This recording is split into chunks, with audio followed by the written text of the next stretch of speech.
Salvaging. The recent 3.22 patch not only has made improvements with the ship's internal material storage, but has also introduced structural disintegration salvage alongside the original hull scraping salvage. Firstly, we'll take a look at the Vulture for the solo pilot and see how all the mechanics work, then have a look at the Reclaimer, which is a humongous ship aimed at multi-crew. These are the two salvaging ships in-game at the moment. I would say that the salvaging gameplay loop is less complicated than mining. With mining there's a risk you can overcook a rock and blow your ship up. Salvaging does not have a variety of modules that mining has, and you don't have to refine salvage materials for better profits. But that doesn't mean that it's not a fun and engaging loop and that you can make a lot of credits with. So let's take a look at how all this works. Firstly, you're going to want to find a ship to salvage. You can stumble upon one, follow a friend that is doing PvE missions and salvage the spoils of war, or take a salvaging contract. These cost a few credits, but you'll always return with a profit. Paying a small fee for the location of a ship to salvage is usually your best option. But of course, you're always welcome to get creative with how you make a wreck, find a wreck. Once you're at a ship to salvage, get up nice and close. You can turn your ship lights on with L if it's a little bit dark, and hit M to enter salvaging mode. Now, I think it's a really good idea to have the ship control hints viewable on screen, as there are quite a few key bindings to remember, and you can see mine are visible in the middle right of the screen. The stock fitting, you have two cinch salvagers, then one tractor beam and one abrade salvager. You can use your keybinds as shown in the middle right to swap between these. You can also use one at a time, or one right and one left module together. This becomes useful when you want to rotate the ship you are salvaging using a tractor beam. You right click the mouse button to switch between the modules, and left mouse button starts the salvaging process. I like to have one cinch and one abrade active together, then simply click the left mouse when you're ready, activating the salvagers, and simply move around scraping off the surface of the target ship. If you're a fan of pressure washing, this will come naturally. It's best not to wave it around willy-nilly or start drawing pictures, but rather work your way around the ship bit by bit in a nice pattern, aiming for maximum coverage. These circles here denote how much material is left on the area that you're aiming at. As you're salvaging, you'll hopefully start to notice your internal storage fill up.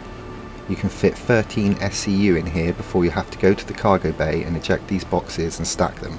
But more on this later, so I'll first show you how to fracture and disintegrate the ship. Once you've finished hull scraping, or you don't even have to finish, or even scrape any hull at all if you don't want to, and move straight on to this mode. But be aware that you'll get a much better price for this commodity over that you'll get from the disintegration material. Firstly, our target ship is too big to be disintegrated, so we're going to have to fracture it first. Simply switch over to the fracturing mode, aim at the centre of the ship, hit left mouse button and wait. It'll make some noises, and the target ship will go a bit funny looking, and then pop, it'll break into pieces. Now switch over to the disintegration mode with the right mouse button and activate disintegration with left mouse button.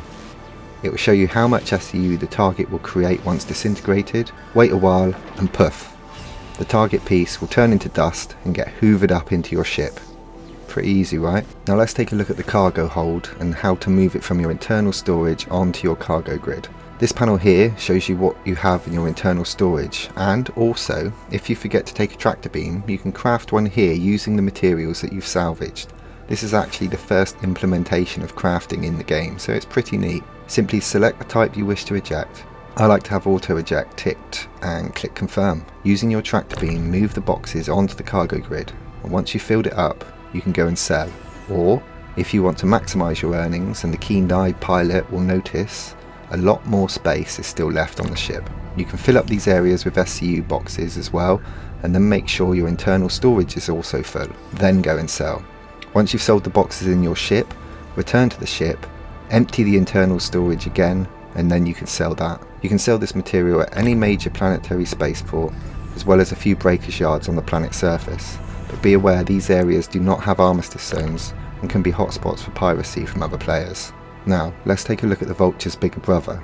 And by big I mean enormous. The Reclaimer is a beast. It has the same functionality as the Vulture, but on a much bigger scale, aimed at the multi-crew experience. The first thing to note is that when you power up and take off, don't forget that your VTOL, vertical takeoff and landing, is linked to your landing gear. So don't just switch that over and hope to move off. You want to move up as you switch over to the landing gear, as otherwise you'll just drop like a brick. To the left and the right and the hallway to the pilot seat, you'll notice the salvage turrets. These are where you enter to enter the remote turret of the salvager, and that's where you can use them. The co-pilot seat is where you're going to be fracturing and disintegrating. You're going to need your pilot to move the ship a little bit as well to get it in the optimal position. This is when the cool claw thing comes out and starts making cool noises and lights on it. Everything works in just the same way as the vulture, but just on a much bigger scale. Here I'm only salvaging a small ship, but with the reclaimer obviously you can do much bigger ships.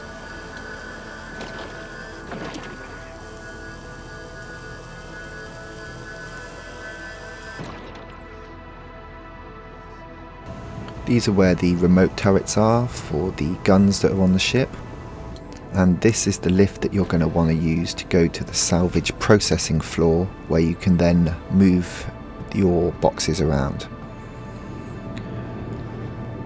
Pretty much the same functionality on this. You can make a salvaging tool as well and it'll pop out there, and the only real difference here is that you can now change the sizes of the SCU boxes that pop out. I haven't disintegrated or salvaged very much here, so I can only make the 2 SCU size boxes, but they do go much bigger. The smaller boxes, however, are sometimes better because you can drop them down this hole where you get another cargo bay, which doesn't have a grid on it though, and this one here which does have a grid. So that about wraps things up. Don't forget to check out our other beginner's guide playlist, and I will catch you in the next one. Take it easy.